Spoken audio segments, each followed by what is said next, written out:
Hello students, welcome to Selection Academy. Selection Academy के YouTube channel पर आप सभी का बहुत बहुत स्वागत है। आज के इस वीडियो में हम बात करेंगे दिल्ली यूनिवर्सिटी एलएलएम के लिए केस लॉज कैसे प्रिपेयर करने हैं। लास्ट वीडियो में हमने आपको एक पीडीएफ फाइल शेयर करी थी जिसमें पिछले 4 साल के questions that is from 2017 to 2020 topic wise segregated थे। उस पीडीएफ का लिंक इस वीडियो के डिस्क्रिप्शन में भी अवेलेबल है और आप उसे यहाँ से भी डाउनलोड कर सकते हैं। ये वीडियो उसी पीडीएफ के क्वेश्चन पर बेस्ड है और हम आज यहाँ डिस्कस करेंगे कि आप पास्ट ईयर पेपर को एनालाइज करते हैं तो किन चीज़ों का ध्यान रखना चाहिए और उससे भी ज़्यादा ज़रूरी ये है कि क्या नहीं करना है, ये भी बताना चाहिए। आई होप आप सबने दिल्ली यूनिवर्सिटी एलएलएम एंट्रेंस का फॉर्म भर दिया है। अगर नहीं भरा है तो फॉर्म का लिंक डिस्क्रिप्शन में अवेलेबल है। और साथ ही साथ अगर आपको फॉर्म भरने से लेकर कोई प्रॉब्लम आती है या आप वैसे ही कुछ पूछना चाहते हैं रिगार्डिंग दिल्ली यूनिवर्सिटी एलएलएम, तो एक नंबर डिस्क्रिप्शन में अवेलेबल है। आप चाहे तो अपनी क्वेरी उस नंबर पर व्हाट्सअप कर सकते हैं। देखिए, दिल्ली यूनिवर्सिटी एलएलएम में केस लॉज एक इम्पॉर्टेंट टॉपिक है और हर साल ऑन एन एवरेज 10 से 20 क्वेश्चन आते हैं। साल 2020 में भी काफ़ी क्वेश्चन सिर्फ केस लॉ से ही पूछे गए हैं। आइए देखते हैं केस लॉ से रिलेटेड क्वेश्चंस को। सबसे पहले क्वेश्चन में बात की गई है क्यूरेटिव पिटीशन की और पूछा गया है कि क्यूरेटिव पिटीशन ऑप्शंस में दिए गए कौन से केसेस से रिलेटेड है। अगर आप इस पेपर को एनालाइज कर रहे हैं तो सबसे पहले आपको ये समझना होगा कि क्यूरेटिव पिटीशन क्या होती है। देखो, क्यूरेटिव पिटीशन का जिक्र कॉन्स्टिट्यूशन में कहीं भी नहीं है। इसे एक प्रोसीजर के तौर पर सुप्रीम कोर्ट ने इजाद किया है या बनाया है और ऐसा करने की ज़रूरत सुप्रीम कोर्ट को इसलिए पड़ी क्योंकि एक बहुत स्पेशल सर्कमस्टेंसेस का केस उसके सामने आया था और उसमें सुप्रीम कोर्ट को इस प्रॉब्लम को फेस करना पड़ा कि अगर फाइनल जजमेंट आ गई है कोर्ट की और उसके बाद उस जजमेंट का रिव्यू भी रिजेक्ट हो गया है तो क्या कहानी यहीं ख़त्म हो जाती है या कुछ और ऑप्शंस भी अवेलेबल हैं एक पिटिशनर के सामने और कोर्ट कब उन ऑप्शंस को अलाउ कर सकता है पिटिशनर के लिए। सबसे पहले उस केस को समझते हैं जो क्यूरेटिव पिटीशन के लिए फेमस है।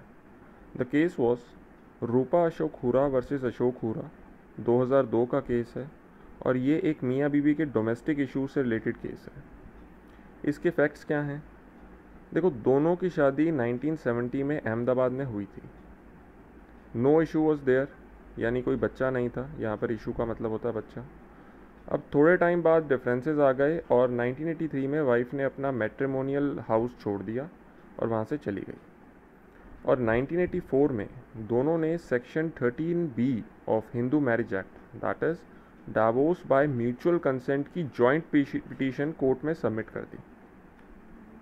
अब यहाँ पर section 13B Hindu marriage act को समझना ज़रूरी है। ये section divorce by mutual consent की बात करता है और इसमें दोनों हस्बैंड और वाइफ एक साथ एक petition in the form of affidavit competent family court या डिस्ट्रिक्ट कोर्ट में लगाते हैं सो दैट कोर्ट उनकी मैरिज को डिसॉल्व करके उन्हें डिक्री ऑफ डाइवोर्स दे दे।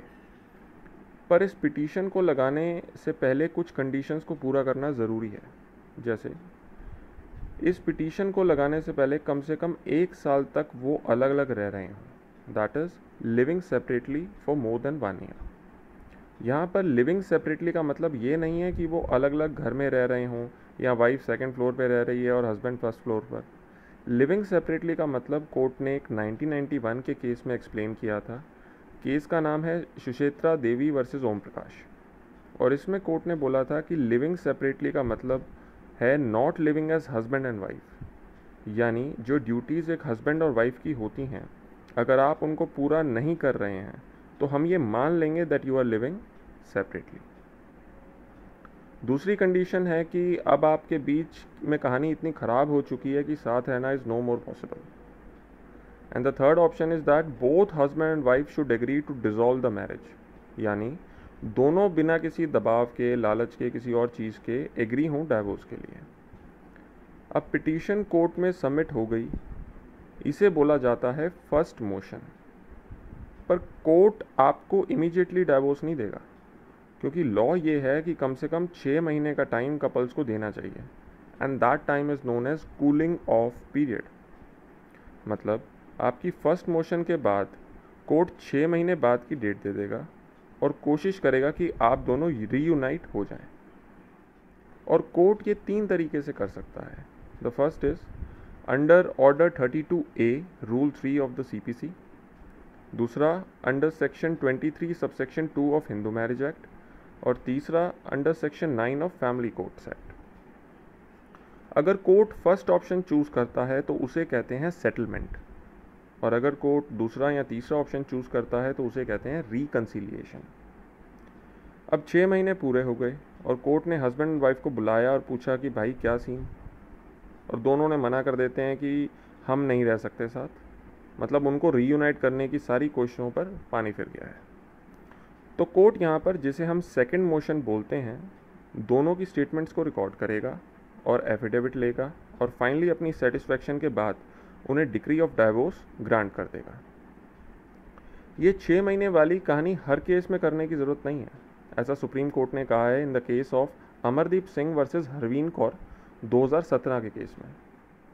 मतलब अगर कोर्ट को लगता है कि किसी हस्बैंड एंड वाइफ के बीच में 6 महीने का कूलिंग ऑफ पीरियड बेकार है या उससे कोई फ़र्क नहीं पड़ेगा, तो कोर्ट उसे वेव ऑफ भी कर सकता है।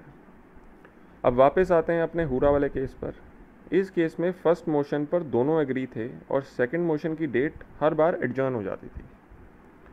अब लॉ ये है कि म्यूचुअल कंसेंट वाले केसेस की कहानी 6-18 महीने के अंदर निपटानी होती है।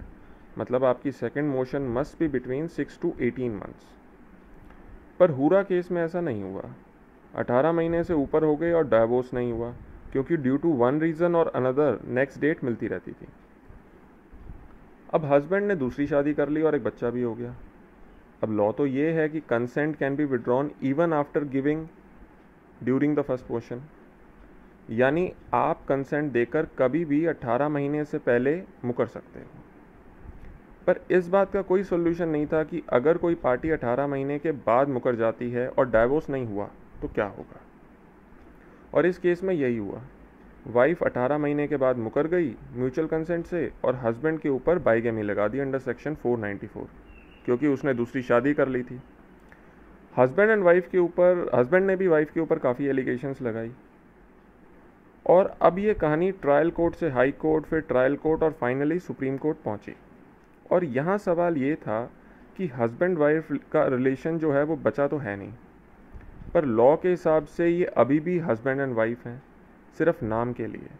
तो क्या कुछ ऐसा नहीं हो सकता जहाँ पर साफ दिख रहा है कि लॉ की प्रोसेस का अब्यूज़ हो रहा है और वाइफ ज़बरदस्ती हस्बैंड को परेशान करने के लिए लॉ का सहारा ले रही है और उससे वो खुद भी परेशान हो रही है।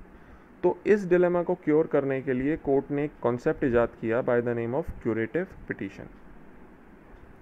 और इस केस में कोर्ट ने क्यूरेटिव पिटीशन को एक्सेप्ट करने के लिए कुछ गाइडलाइंस भी बना दी। अब वो गाइडलाइंस भी देख लो। पहली कि कोर्ट के प्रोसेस का अब्यूज़ रोकने के लिए या इनजस्टिस जो हुआ है उसको ठीक करने के लिए कोर्ट अपनी इनहेरेंट पावर का यूज़ कर सकता है। दूसरी कि अगर रिव्यू पिटीशन भी डिसमिस हो चुकी है बाय सर्कुलेशन। बाय सर्कुलेशन का मतलब होता है कि जजेस ने आपस में डिसाइड कर लिया कि क्या करना है और केस ओपन कोर्ट में नहीं सुना गया। तीसरी कि एक सीनियर एडवोकेट का सर्टिफिकेट ज़रूरी है जो फर्स्ट और सेकंड कंडीशन की फुलफिलमेंट पर एग्री होने के बारे में हो। फोर्थ ये है कि पिटीशन 3 सीनियर मोस्ट जज ऑफ सुप्रीम कोर्ट और वो जजेस जिन्होंने मैटर सुना था उनके पास जाएगी और जो मेजॉरिटी का डिसीजन होगा वो फाइनल होगा।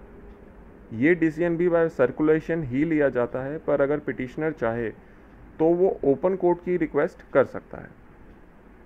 अगर पिटीशन एक्सेप्ट हो जाती है तो केस उसी बेंच के पास वापस चला जाएगा फॉर हियरिंग, और अगर नहीं होती है तो कोर्ट लैक ऑफ मेरिट की वजह से एग्जेम्पलरी कॉस्ट लगा देता है पिटिशनर पर। अब ये पूरी राम कहानी सुनने के बाद आपको अगर कुछ समझ नहीं आया है तो उसे कमेंट सेक्शन में लिखिए, और अगर समझ आया है तो हमारे चैनल को सब्सक्राइब कीजिए और इस वीडियो को लाइक कीजिए। अब यहाँ अगर आप ध्यान से समझ रहे होंगे तो आपको ये समझ आ गया होगा कि एनालिसिस कैसे करते हैं। हमने पहले क्यूरेटिव पिटीशन की बात करी, फिर हुरा वर्सेस हुरा केस को समझा, फिर सेक्शन 13B पर आए, फिर वापस केस को समझा और फाइनली क्यूरेटिव पिटीशन पर वापस आ गए। पर इस अप्रोच के साथ एक प्रॉब्लम है एंड दैट इज़ टाइम। यानी टाइम देना पड़ता है और टाइम इतना है नहीं। तो फिर क्या करें? इसका सोल्यूशन ये है कि आप जब केस को इस एग्ज़ाम के लिए स्टडी कर रहे हों तो ना आपको साल से मतलब होना चाहिए, ना आपको नंबर ऑफ जजेस से, ना फैक्ट से, ना इशू से, ना पिटिशनर के आर्गूमेंट से, ना रिस्पोंडेंट के आर्गूमेंट से। अब तुम लोग बोलोगे फिर बचा क्या? सब तो हटा दिया। आपको केस के उस क्रक्स को याद रखना है जो केस को डिफाइन करता है। हुरा वर्सेस हुरा में curative petition is the cure, is the crux. Shreya Singhal में सेक्शन 66 से IT rules section 69A, section 79 etcetera are the crux of the judgement. Puttaswamy में right to privacy fundamental right है और MP शर्मा और खड़क सिंह के रेशियो को ओवर रूल किया गया है, ये क्रक्स है। मतलब अगर कोई आपसे एक लाइन में केस का क्रक्स पूछे तो आप बता सको इस एग्ज़ाम की रिक्वायरमेंट यही है, और जो एग्ज़ामिनर है वो इस चीज़ को ध्यान में रखते हुए ही पेपर सेट कर रहा है, क्योंकि पिछले 4 सालों में कोई भी ऐसा क्वेश्चन केस रिलेटेड नहीं पूछा गया है जिसमें फैक्ट्स पूछे हों। चलिए एक और क्वेश्चन को देखते हैं 2020 के, और उससे और डिटेल में समझते हैं कि मैं क्या कहना चाह रहा हूँ। अब क्वेश्चन 22 में 3 चीज़ों की बात की गई है, जैसे egalitarian social order, rule of law and basic structure. अब ये लोग क्या कर रहे हैं कि रैंडम केस में से रैंडम लाइन पूछ रहे हैं। अब केस कोई पढ़ता तो है नहीं, तो लाइन कौन याद रखेगा? तो यहाँ हमें अपनी एक ट्रिक लगानी पड़ेगी प्रेजेंस ऑफ माइंड के साथ। आइए देखते हैं कैसे। पर पहले मैं आपको इस क्वेश्चन के केसेस समझा देता हूँ। पहला केस है DS नकारा वर्सेस यूनियन ऑफ इंडिया 1982 का। सेंट्रल गवर्नमेंट ने एक मेमोरेंडम रिलीज़ किया 25 मई 1979 को, और उसमें सिविल सर्वेंट्स के लिए पेंशन कैलकुलेट करने का फॉर्मूला लिबरल कर दिया। मतलब पहले गवर्नमेंट टैक्स ज़्यादा लेती थी पेंशन पर, अब उसे इनडायरेक्टली कम कर दिया। पर यह सिर्फ उन्हीं एम्प्लॉयज़ के लिए किया गया जो मार्च 31, 1979 को या उसके बाद रिटायर हो रहे हैं। और ऐसा ही एक और मेमो 23 सितंबर 1970 को आर्म फोर्सेस पेंशनर्स के लिए भी जारी कर दिया, और उसमें डेट रखी गई 1 अप्रैल 1979। अब नकारा साहब सिविल सर्वेंट थे और 1972 में रिटायर हो चुके थे, तो उन्हें प्रॉब्लम हुई कि भाई 1979 के बाद जो रिटायर हुए हैं उन्हें ज़्यादा फ़ायदा और हमें नुकसान, ये तो गलत है। तो मिस्टर नकारा और उनके एक फ्रेंड आर्मी ऑफिसर ने, जो खुद भी 1972 में रिटायर हुए थे, कोर्ट में पिटीशन लगा दी। और ऐसी ही एक पिटीशन एक रजिस्टर्ड सोसाइटी ने लगाई जो पेंशनर्स के बेनिफिट के लिए काम कर रही थी। अब कोर्ट ने बोला कि मेमोरेंडम का डेट वाला पार्ट आर्टिकल 14 के अगेंस्ट है और अनकॉन्स्टिट्यूशनल है। तो यहाँ पर कोर्ट ने डॉक्ट्रिन ऑफ सेवरेबिलिटी, जिसका मतलब होता है कि लॉ के उस पार्ट को हटा देना जो अनकॉन्स्टिट्यूशनल है और बाकी पार्ट एज इट इज़ रख लेना, अप्लाई करते हुए डेट वाला पार्ट हटा दिया और बाकी मेमोरेंडम को ऐसे ही रहने दिया। ये सेवरेबिलिटी है, और इस केस को याद रखने का एक तरीका है नकारा से नकार वर्ड को याद रख लो। मतलब जब हम किसी चीज़ को नकार देते हैं तो वहाँ डॉक्ट्रिन ऑफ सेवरेबिलिटी लग जाएगी। अब एक और केस देखो, इसी क्वेश्चन का, that is Samatha versus state of Andhra Pradesh 1997 का केस है। समथा एक सोशल एक्शन ग्रुप है जो ट्राइबल्स के राइट के लिए काम करता था। अब यहाँ एक चीज़ समझो, that is scheduled area. Under article 244 president can declare any area as scheduled area, और ऐसे एरिया इंडिया में 10 स्टेट्स में है। ये बेसिकली वो एरियाज़ होते हैं जहाँ पर आदिवासियों की तादाद थोड़ी ज़्यादा है, और गवर्नमेंट ऐसे एरिया में रिस्ट्रिक्शंस बहुत लगाती है नॉन ट्राइबल लोगों के लिए। ऐसा ही एक रूल है अंडर 5th शेड्यूल जो कहता है कि आप ट्राइबल एरिया की लैंड, मतलब शेड्यूल्ड एरिया वाली लैंड को नॉन ट्राइबल लोगों को ट्रांसफ़र नहीं कर सकते। अब हुआ क्या कि आंध्र प्रदेश के शेड्यूल्ड एरिया में जो गवर्नमेंट लैंड थी वो नॉन ट्राइबल लोगों को दे दी गई माइनिंग के लिए, और उसके against Andhra Pradesh high court में केस हुआ और बहुत सारी पिटीशंस भी डाली गई। पिटीशनर्स कह रहे थे कि शेड्यूल्ड एरिया पूरा ट्राइबल का है और उस पर गवर्नमेंट या नॉन गवर्नमेंट लैंड दोनों ट्राइबल्स की ही हैं। गवर्नमेंट एज ए रिस्पोंडेंट कह रही थी कि गवर्नमेंट लैंड कहीं पर भी हो, ये गवर्नमेंट डिसाइड करेगी उसका क्या करना है। जब सुप्रीम कोर्ट में SLP लगी तो कोर्ट ने ट्राइबल्स का साथ दिया, और ये क्वेश्चन वाली लाइन कोर्ट ने तब बोली जब वो सोशलिस्ट, डेमोक्रेटिक और रिपब्लिक वर्ड को एक्सप्लेन कर रहा था जो प्रियम्बल में दिए गए हैं। इस जजमेंट में कोर्ट ने 73rd कॉन्स्टिट्यूशनल अमेंडमेंट एक्ट को भी रिकॉग्नाइज किया और पेसा एक्ट 1996 को भी। अब आप नकारा वाली जजमेंट समझ गए, समंथा वाली भी समझ गए, मिनर्वा मिल्स और सुभाष सिंह वाली आप खुद कर लेना एक बार, पर पेपर में आंसर कैसे देना है ये भी समझ लो। आपने सबसे पहले क्वेश्चन के कीवर्ड्स निकालने हैं। जैसे इस क्वेश्चन के कीवर्ड हैं egalitarian social order. Egalitarian word का मतलब इक्वालिटी नहीं होता, इसका मतलब ये होता है कि हर किसी को उसकी ज़रूरत के हिसाब से मिलना चाहिए। यानी सोसाइटी इक्वालिटी के कॉन्सेप्ट पर से बेटर इगैलिटेरियन कॉन्सेप्ट पर चल सकती है। आपके सामने जो पिक्चर है वो इगैलिटेरियन कॉन्सेप्ट पर ही बेस्ड है। अब नकारा में पेंशनर्स लड़ रहे हैं, पर उसमें इगैलिटेरियन कॉन्सेप्ट की तो बात ही नहीं है, ना ही किसी सोशल ऑर्डर की। ये दोनों बातें समता में है, इसीलिए इट इज़ द आंसर। अगर आप लोग एग्ज़ाम में प्रेजेंस ऑफ माइंड यूज़ नहीं कर पाओगे तो प्रॉब्लम होगी, और इस चीज़ का आपको ध्यान रखना है। Again I am repeating, to the point case knowledge is the answer. यानी अगर आपसे कोई पूछे कि भाई नकारा केस क्या है, तो एक लाइन में जवाब आना चाहिए, पेंशनर्स का केस था और सुप्रीम कोर्ट ने डॉक्ट्रिन ऑफ सेवरेबिलिटी लगाई थी। एक लास्ट क्वेश्चन देखते हैं, दैट इज क्वेश्चन नंबर 25। इसमें कीवर्ड है पार्टी सिस्टम। अब ऑप्शन ए का जो केस है Ramakant Pandey versus Union of India 1993 का केस है। अगर आप पढ़ने के बाद इसका वन लाइन बनाओ तो बनेगा इलेक्शन रिलेटेड केस है, रिप्रेजेंटेशन ऑफ पीपल एक्ट 1951 की बात करता है और ये बताता है कि party system is essential. Option B है Rai Ramakrishna versus state of Bihar 1963 का केस है और ये टैक्स रिलेटेड केस है। अब यहाँ क्वेश्चन में बात हो रही है पार्टी सिस्टम की और ऑप्शन बी बात कर रहा है टैक्स की, तो मतलब ये तो नहीं होगा। इसका मतलब आंसर में जहाँ भी ऑप्शन बी है वो आंसर नहीं हो सकते। तो ऑप्शन बी वाले सारे आंसर काट दो बाय एलिमिनेशन। 1, 2 एंड 4 तीनों में बी है तो ये तो नहीं होंगे, बचा 3 वही आंसर है। अगर आपको ऑप्शन सी और डी के केस के बारे में कुछ भी नहीं पता तो भी मुफ्त के 4 नंबर मिल जाएंगे, only because presence of mind. अब यहाँ एक क्वेश्चन आया होगा आप लोगों के मन में कि केसेस कौन से करने हैं, कितने करने हैं, क्या गारंटी है जो केसेस करेंगे वही आएंगे। भाई देखो कोई गारंटी नहीं है और एग्ज़ाम गारंटी के बेस पे क्लियर होता भी नहीं है।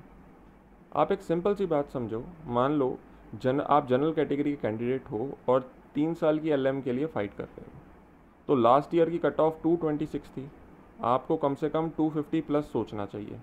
यानी अगर नेगेटिव मार्किंग के बाद आपके 65 से 70 क्वेश्चन ठीक हो जाते हैं तो there is a very good chance कि एडमिशन हो जाए। 100% पेपर अटैम्प्ट करने की कोशिश करोगे तो फंस जाओगे। Try to be alert and use your presence of mind. Next video आप किस टॉपिक पर चाहते हैं, पास्ट ईयर क्वेश्चन के टॉपिक्स पर या किसी और टॉपिक पर, जूरिस्प्रूडेंस के, कॉन्स्टिट्यूशन के, आईपीसी के, या कोई ऐसा केस लॉ जिसको समझने में आपको प्रॉब्लम आ रही हो, हमें कमेंट सेक्शन में ज़रूर बताइएगा। Thank you very much.